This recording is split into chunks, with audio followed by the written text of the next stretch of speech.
So last night we got to know JD Vance, Trump's new running mate, a little bit, and I hear over the last few days you've had some private meetings with him.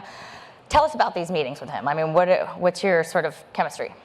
Well, let me start with his address last night. I thought it was fantastic. I got to sit next to his mom, and they came and sat her next to me in the box, and I thought she was a donor, some big heavy hitter donor or something.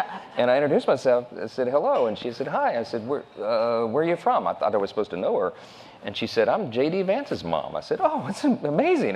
Fantastic.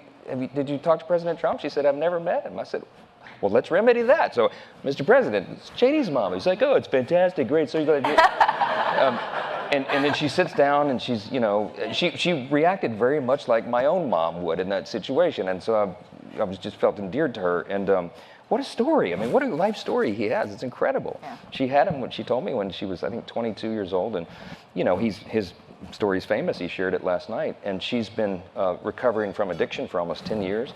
And here it is, this journey of their lives from Appalachia and the humble beginnings, and now her son gets nominated to be the Vice President of the United States, and she's just overwhelmed with emotion, and I'm getting overwhelmed. I'm like, don't cry on national television, don't cry on national television, because it was really a special moment. She's like, that's my baby boy. I'm like, yes, ma'am, he is, and it was great. It was just it's a great American story. JD represents that. He's a super smart guy.